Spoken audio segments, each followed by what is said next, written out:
Union du Grand Nord. Magistrats, officiers et présidents d'institutions déshonorent leurs fonctions. L'histoire de l'Union du Grand Nord est l'histoire d'un processus de désintégration de la cohésion sociale et de dislocation de l'unité nationale.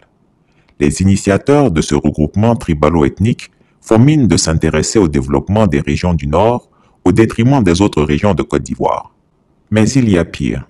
Il s'agit également de la mise en place d'un processus de captation des ressources nationales au profit d'un groupe de privilégiés qui refusent de quitter le pouvoir et ses ivresses. Cette camarilla d'intrigants et de profiteurs nauséeux tente de manipuler leurs parents du Nord de la plus vile des manières. Ils font le tour des villages et des hameaux pour dire aux pauvres paysans que si Alassane Ouattara ou un nordiste n'était pas président de la République, les autres ethnies viendraient les égorger et les chasseraient de la Côte d'Ivoire parce qu'ils les considèrent tous comme des étrangers dans leur propre pays. Il est vrai que de jeunes cadres du Nord, vivant en bonne intelligence avec leurs frères sudistes, ont décidé de se démarquer clairement de ce projet attentatoire au vivre ensemble.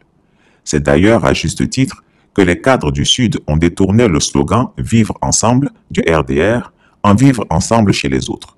C'est dire l'état de méfiance et de suspicion créé par cette union du Grand Nord. Les instigateurs de cette union tribale et régionaliste ont décidé de continuer dans leur folle lancée.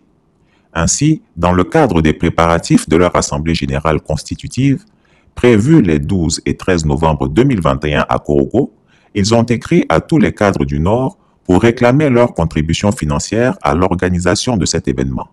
L'homme de main de Kone Kafana Gilbert, le greffier Fofana Brahima, a envoyé un courriel à tous les cadres nordistes de Côte d'Ivoire, quel que soit leur grade, quel que soit leur rang, quel que soit leur statut institutionnel, quel que soit leur lieu d'affectation, leur demandant de payer des montants fixés à l'avance. Ces montants se déclinent en millions et en centaines de milliers de francs CFA, comme si tous les nordistes étaient des millionnaires, comme si tous les nordistes adhéraient à cette aventure. Si l'on consulte le tableau provisoire joint, on se rend compte qu'aucune institution, aucun poste, aucune fonction n'est épargnée. Tous doivent cracher au bassinet. Il y a entre 30 000 et 40 000 fonctionnaires nordistes sur 219 000 considérés comme des cadres. Tous doivent donner leur contribution, qu'ils soient à Abidjan ou dans les zones provinciales. Ceux qui ne pourront pas venir payer à Abidjan devront se déplacer pour le faire auprès des points focaux régionaux. C'est donc une immense opération de raquettes à ciel ouvert. En effet, quel cadre du Nord oserait dire non à une opération ordonnée par Alassane Ouattara lui-même, supervisée par son petit frère Téné Birahima Ouattara dit La Fiole et pilotée par le ministre-maire Kone Kafana Gilbert? Ces fonctionnaires sont gentiment sommés de donner leur contribution, quelle que soit leur santé financière du moment. Ils savent tous qu'en cas de refus ou d'opposition ouverte, il y aura des mesures de rétorsion. La seule forme de refus qu'ils expriment pour le moment, c'est de nous communiquer toutes les informations sur cette filouterie et ce chantage dont ils sont l'objet de la part de leurs aînés. Certaines personnes font le parallèle entre l'Union des cadres et élus du Grand Nord et l'Association des cadres et élus du Grand Centre. Peut-on dire que l'Association du Grand Centre contraint-elle ses membres fonctionnaires à verser une partie de leurs revenus pour organiser ces assemblées générales? Si rien que pour tenir l'Assemblée générale constitutive de l'Union du Grand Nord, on raquette autant les cadres, qu'en sera-t-il quand il faudra cotiser pour son fonctionnement? Procédera-t-on à des retenues à la source, à des ponctions sur leurs différents revenus? Quand on constate dans cette liste la présence de présidents d'institutions, d'officiers généraux, de magistrats, on se pose juste deux questions principales. Alassane Ouattara est-il en train de créer un État tribal en Côte d'Ivoire?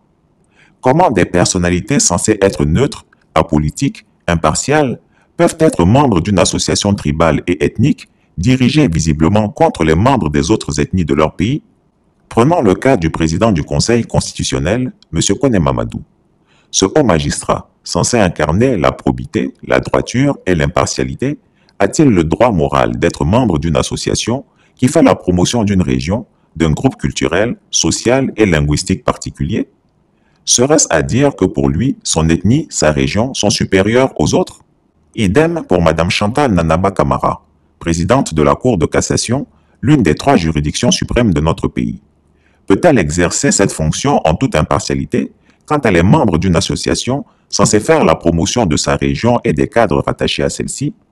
Pourra-t-elle dire le droit en son âme et conscience le jour où elle aura à trancher dans un litige opposant un membre influent de l'Union du Grand Nord à un ressortissant d'une autre ethnie, d'une autre région? C'est le cas également de M. Ibrahim Koulibaly Kuiber, président de la Commission électorale indépendante CEI, une autre institution.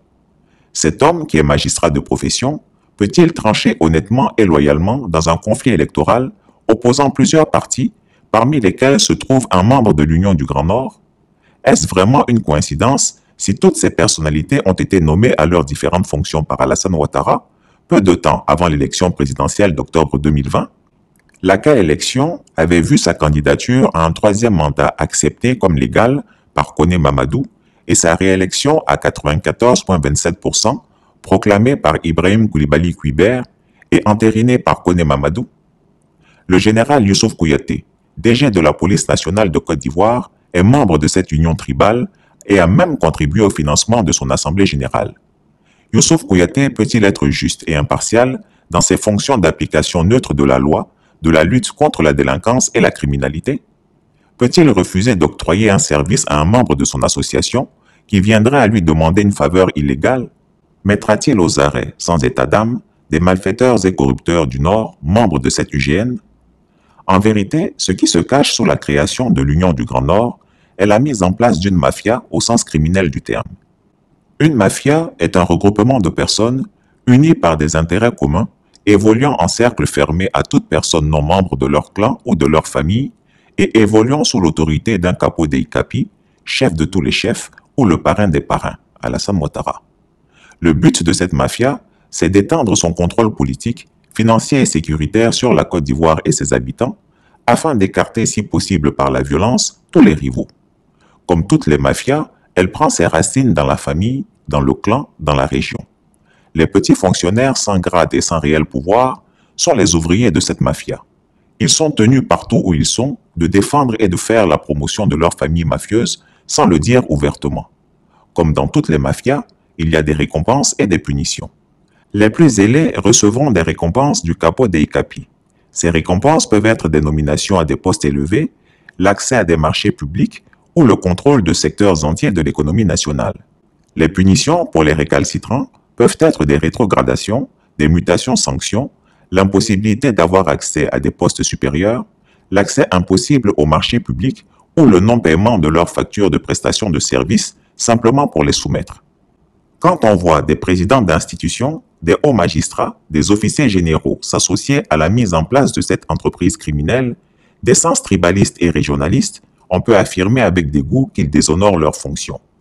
La Côte d'Ivoire de la fraternité est en passe de disparaître avec la mise en place par Alassane Ouattara et ses sectateurs de cette union du Grand Nord qui vise à pérenniser la mainmise de certains cadres nordistes sur la Côte d'Ivoire et ses ressources.